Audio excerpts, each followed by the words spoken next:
Hello students, तुमचं सर्वांचं स्वागत आहे आपल्या इंग्लिश या यूट्यूब चॅनलवर. चला तर मग सुरू करूया आजचा व्हिडिओ. आज आपण बघणार आहोत comparison of past continuous tense, present continuous tense and future continuous tense. म्हणजेच आज आपण बघणार आहोत past continuous tense, present continuous tense आणि फ्युचर कंटिन्युअस टेन्स. या तिन्ही टेन्सचा आज आपण अभ्यास करणार आहोत आणि तो अभ्यास आपण करणार आहोत तुलनात्मक पद्धतीने. म्हणजेच या तिन्ही टेन्सची आपण तुलना करणार आहोत, एकमेकांसोबत हे टेन्स कंपेअर करणार आहोत आणि कंपॅरिझनच्या माध्यमातून अतिशय सोप्या पद्धतीत आपण हे 3 टेन्स आज शिकणार आहोत. चला तर मग सुरुवात करूया. सर्वात आधी आपण पाहूयात की हे तीनही टेन्स आपण नक्की कधी कधी वापरले पाहिजेत. तर या चार्टमध्ये आता आपण बघणार आहोत कोणता टेन्स नक्की कधी वापरला पाहिजे. तर पास्ट कंटिन्युअस टेन्स आपण कधी वापरला पाहिजे? जी क्रिया भूतकाळात चालू होती, केली जात होती ती सांगण्यासाठी. म्हणजेच एखादी क्रिया भूतकाळात चालू होती किंवा ती भूतकाळामध्ये केली जात होती असं आपल्याला सांगायचं असेल तर आपण पास्ट कंटिन्युअस टेन्स त्या ठिकाणी वापरतो. म्हणजेच काल एखादी क्रिया चालू होती असं जर मला सांगायचं असेल तर तेव्हा मी वापरेन पास्ट कंटिन्युअस टेन्स. त्याचबरोबर भूतकाळात म्हणजे अगदी 5 मिनिटापूर्वी ती क्रिया सुरू होती असे म्हणावायचे असेल तरी सुद्धा आपण हा टेन्स वापरू शकतो.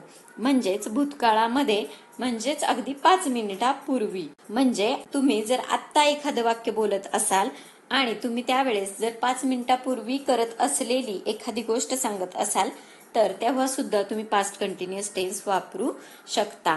म्हणजेच 5 मिनिटांपूर्वी मी या व्हिडिओसाठी तयारी करत होते असं जर मला म्हणायचं असेल तर मी सांगू शकते की I was preparing for the video.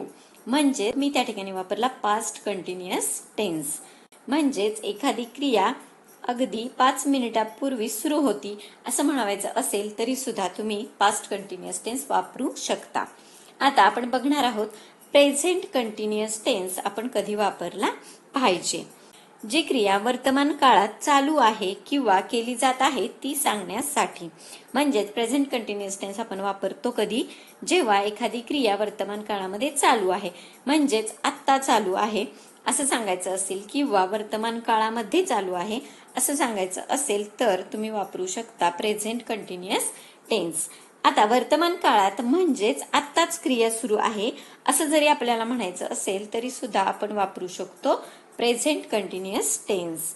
म्हणजेच मी आता व्हिडिओ तयार करत आहे असं जर मला म्हणायचं असेल तर मी वापरू शकते I am preparing for the video. म्हणजेच मी कोणता टेन्स वापरला? Present continuous tense. आत्ताच एखादी क्रिया सुरू आहे असं म्हणायचं असेल तर तुम्ही वापरू शकता प्रेझेंट कंटिन्युअस टेन्स. आणि आपण फ्युचर कंटिन्युअस टेन्स कधी वापरतो? तर जेव्हा जी क्रिया भविष्य काळात त्या क्षणी चालू असेल किंवा केली जात असेल असं सांगायचं असेल तेव्हा आपण काय वापरतो? Future continuous tense. म्हणजेच एखादी क्रिया भविष्य काळात त्या क्षणी चालू असेल किंवा केली जात असेल. मग आता या ठिकाणी त्या क्षणी म्हणजेच त्याचा अर्थ काय होतो? तर उद्या मी यावेळे व्हिडिओ तयार करत असेन असं जर मला म्हणायचं असेल तर तेव्हा मी काय वापरेन? Future continuous tense. किंवा जर तुम्ही ठरवलं असेल की उद्या यावेळेस मी अभ्यास करत बसणार आहे तर तेव्हा तुम्ही काय म्हणू शकता? उद्या मी यावेळेस अभ्यास करत असेन. म्हणजेच काय? अभ्यास करण्याची क्रिया चालू असेल असं तुम्ही सांगता. त्यामुळे तुम्ही काय म्हणाल? I will B studying tomorrow. म्हणजेच मी उद्या अभ्यास करत असेन. म्हणजेच याचा अर्थ काय होतो? जेव्हा भविष्य काळामध्ये एखादी क्रिया चालू असेल किंवा केली जात असेल तेव्हा तुम्ही वापरला पाहिजे फ्युचर कंटिन्युअस टेन्स. तर आय होप तुम्हाला कोणता टेन्स कधी वापरायचा हे व्यवस्थित लक्षात आलं असेल. या तीनही टेन्स पैकी कोणकोणत्या टेन्समध्ये कोणतं कोणतं सहाय्यकारी क्रियापद आपण वापरलं पाहिजे ते आता आपण बघूयात. तर या चार्टमध्ये आता तुम्हाला लक्षात येईल की कोणत्या टेन्समध्ये आपण कोणतं सहाय्यकारी क्रियापद वापरणार आहोत. पास्ट कंटिन्युअस टेन्स मध्ये जर कर्ता आय, ही, शी, इट असेल तर तुम्ही वापरलं पाहिजे वॉज हे सहाय्यकारी क्रियापद. म्हणजेच पास्ट कंटिन्युअस टेन्स मध्ये जर कर्ता आय, ही, शी, इट यांपैकी कोणी असेल तर त्यावेळेस तुम्ही सहाय्यकारी क्रियापद वापरलं पाहिजे वॉज. आणि जर पास्ट कंटिन्युअस मध्येच करता वी यू दे असेल तर त्या ठिकाणी तुम्ही वापरलं पाहिजे वेअर हे सहाय्यकारी क्रियापद. म्हणजेच पास्ट कंटिन्युअस टेन्स मध्ये आपण वॉज आणि वेअर ही दोन सहाय्यकारी क्रियापद वापरणार आहोत. करता आय ही शी इट असेल तर वॉज आणि करता वी यू दे असेल तर वेअर ही दोन सहाय्यकारी क्रियापद आपण पास्ट कंटिन्युअस टेन्स मध्ये वापरणार आहोत. आता प्रेझेंट मध्ये कोणती सहाय्यकारी क्रियापद आपण वापरली पाहिजेत तर प्रेझेंट कंटिन्युअस मध्ये आपण वापरणार आहोत जर करता आय असेल तर एम हे सहाय्यकारी क्रियापद, जर करता ही शी आणि इट असेल तर इज हे सहाय्यकारी क्रियापद आणि करता जर वी यू दे यांपैकी कोणी एक असेल तर त्या ठिकाणी आपण वापरणार आहोत आर हे सहाय्यकारी क्रियापद. म्हणजेच परत एकदा लक्षात घ्या, प्रेझेंट कंटिन्युअस टेन्स मध्ये सहाय्यकारी क्रियापद कोणतं वापरायचं. करता जर आय असेल तर एम, करता जर ही शी किंवा इट असेल तर इज आणि करता जर वी यू दे असेल तर आर हे सहाय्यकारी क्रियापद आपण या ठिकाणी वापरणार आहोत. म्हणजेच पास्ट मध्ये कोणते दोन सहाय्यकारी क्रियापद आपण वापरले, वॉज आणि वेअर. आणि प्रेझेंट कंटिन्युअस मध्ये कोणते सहाय्यकारी क्रियापद आपण वापरत आहोत, एम, इज आणि आर हे सहाय्यकारी क्रियापद आपण प्रेझेंट मध्ये वापरलेले आहेत. आता आपण बघणार आहोत फ्युचर कंटिन्युअस मध्ये कोणते सहाय्यकारी क्रियापद वापरायचे. तर करता जर आय किंवा वी असेल तर तुम्ही सहाय्यकारी क्रियापद वापरणार आहात शॅल किंवा विल. आता असं म्हटलं जातं की आय आणि वी असेल तर आपण शॅलच वापरलं पाहिजे असं अनेक विद्यार्थ्यांना वाटतं.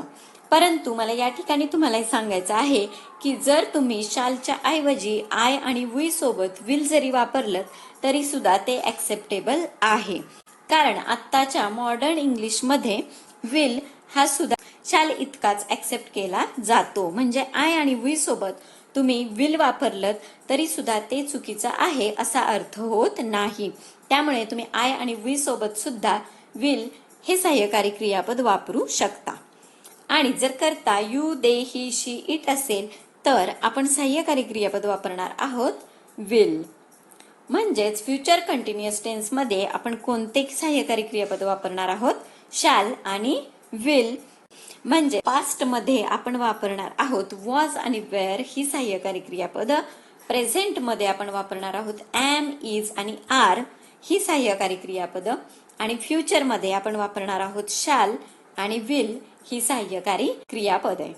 तर कोणत्या टेन्स मध्ये कोणती सहाय्यकारी क्रियापद वापरायची हे तुम्हाला आता समजलं असेल. आता आपण डिस्कस करणार आहोत मुख्य क्रियापदाबद्दल. आता मुख्य क्रियापदाचं नेमकं कोणतं रूप कोणत्या टेन्स मध्ये वापरायचं ते बघूयात.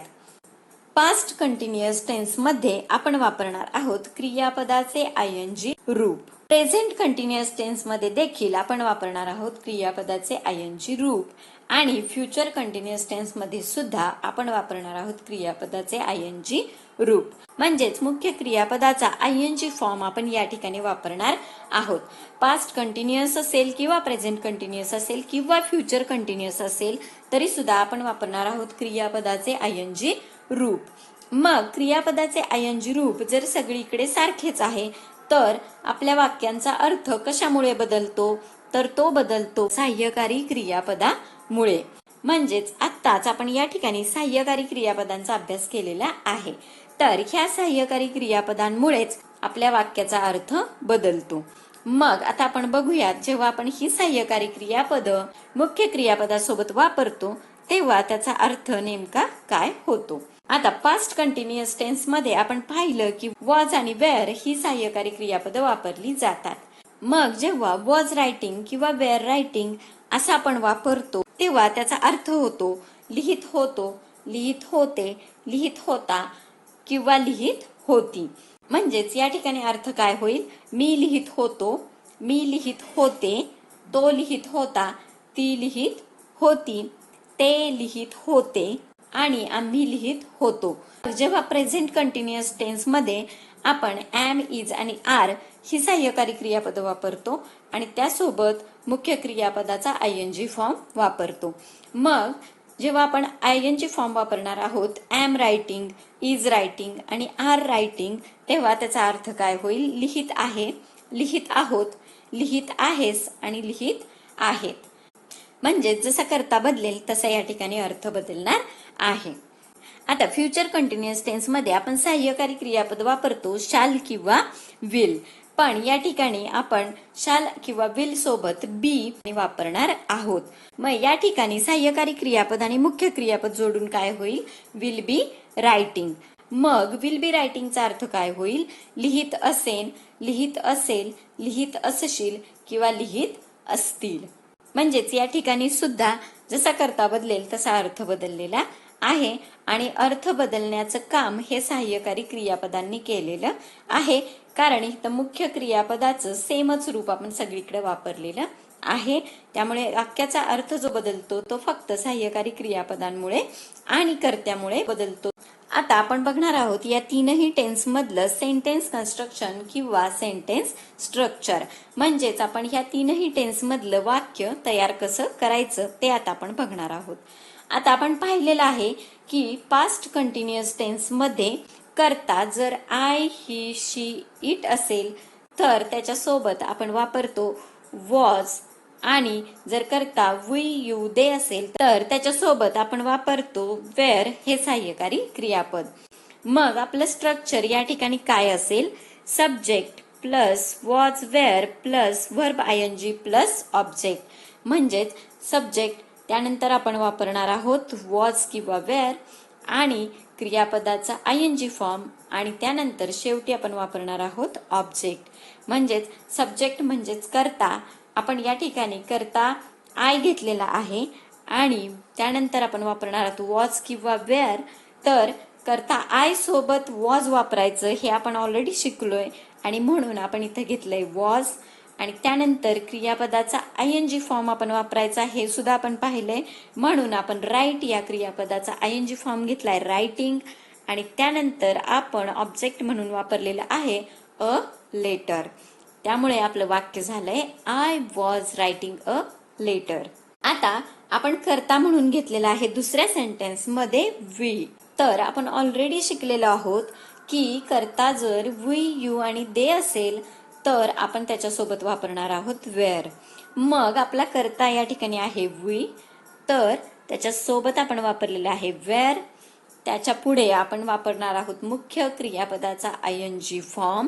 त्यामुळे राईट या क्रियापदाचा फॉर्म घेतलाय रायटिंग आणि ऑब्जेक्ट म्हणून आपण वापरलेला आहे अ letter.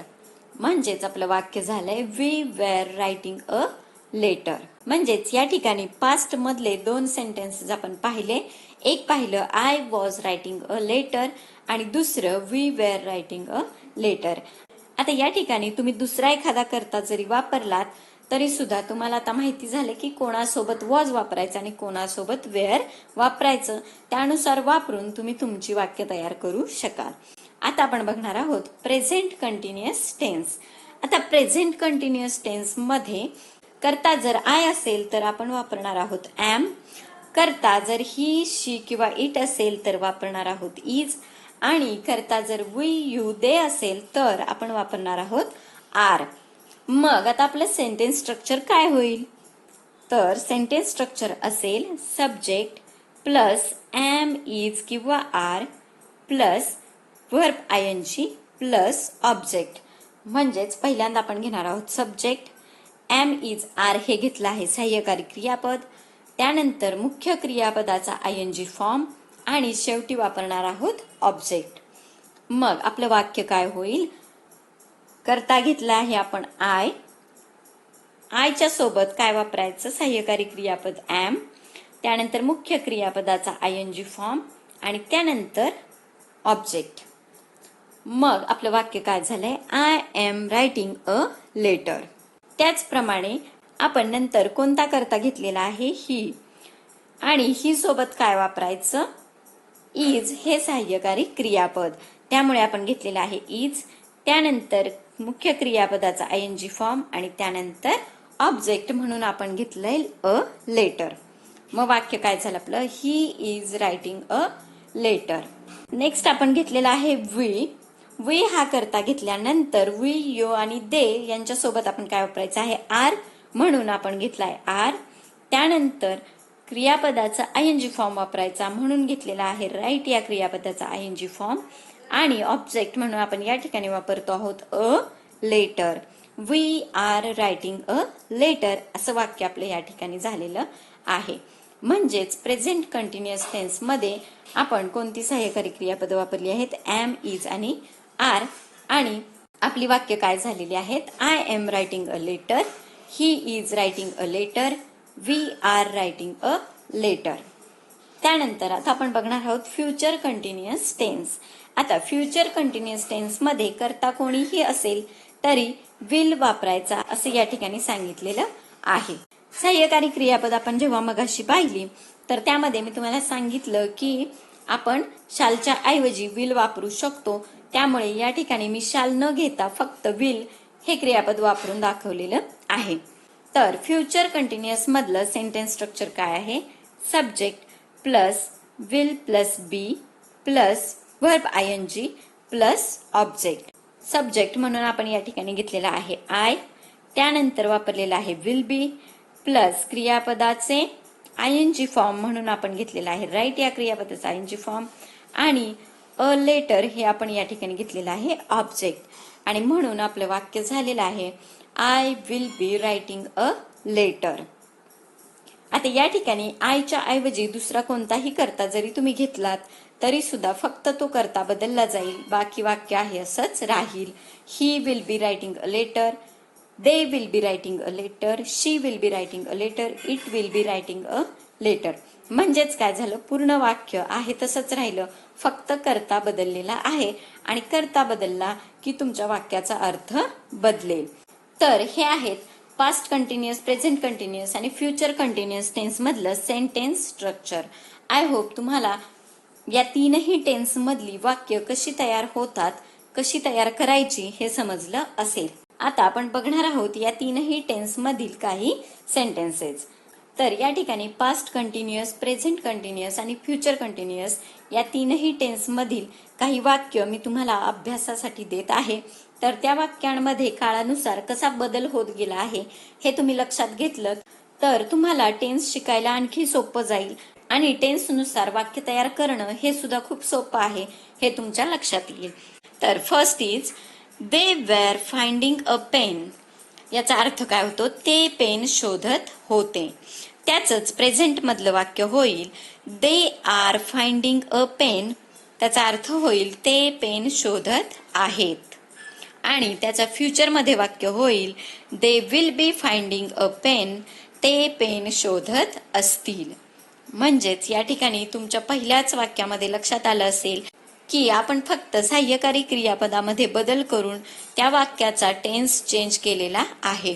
Next is you where working yesterday. तुम्ही काल काम करत होता. त्याचं प्रेझेंट मध्ये होईल यू आर वर्किंग टुडे. तुम्ही आज काम करत आहात. आणि फ्युचर मध्ये होईल you will be working tomorrow. तुम्ही उद्या काम करत असाल. Next is I was studying last night. मी काल रात्री अभ्यास करत होतो. प्रेझेंट मध्ये होईल I am studying right now. मी आता अभ्यास करत आहे. फ्युचर मध्ये काय होईल बघा, I will be studying tomorrow. मी उद्या अभ्यास करत असेन. Next is the children were shouting. मुले ओरडत होती. त्याचं प्रेझेंट मध्ये होईल द चिल्ड्रन आर शाउटिंग. मुले ओरडत आहेत. आणि फ्युचर मध्ये होईल the children will be shouting. मुले ओरडत असतील. Next is it was raining. पाऊस पडत होता. त्याचं प्रेझेंट मध्ये होईल इट इज रेनिंग. पाऊस पडत आहे. आणि फ्युचर मध्ये होईल इट विल बी रेनिंग. पाऊस पडत असेल. Next is everyone was clapping. सगळे टाळ्या वाजवत होते. प्रेझेंट मध्ये होईल एव्हरीवन इज क्लॅपिंग. सगळे टाळ्या वाजवत आहेत. आणि फ्युचर मध्ये होईल एव्हरीवन विल बी क्लॅपिंग. सगळे टाळ्या वाजवत असतील. म्हणजेच या ठिकाणी आता तुमच्या लक्षात आलं असेल की पास्ट कंटिन्युअस, प्रेझेंट कंटिन्युअस आणि फ्युचर कंटिन्युअस मध्ये वाक्यांमध्ये कसा बदल होत गेलेला आहे. तर आता या ठिकाणी मी तुम्हाला एक एक्सरसाइज दिलेला आहे, ज्यामध्ये काही मराठी वाक्य मी दिलेली आहेत आणि या मराठी वाक्यांचं इंग्रजीमध्ये रूपांतर करून तुम्हाला कमेंट बॉक्समध्ये ती उत्तरं लिहायची आहेत. आय होप तुम्ही हा एक्सरसाइज कंप्लीट कराल आणि कमेंट बॉक्समध्ये मला उत्तरं नक्की सांगाल. तर आजच्या व्हिडिओमध्ये आपण इथेच थांबणार आहोत. जर व्हिडिओ आवडला असेल तर लाईक करा, तुमच्या मित्रमैत्रिणींसोबत हा व्हिडिओ शेअर करा आणि इंग्लिश मिंग्लिश चॅनेलला सबस्क्राईब करायला विसरू नका.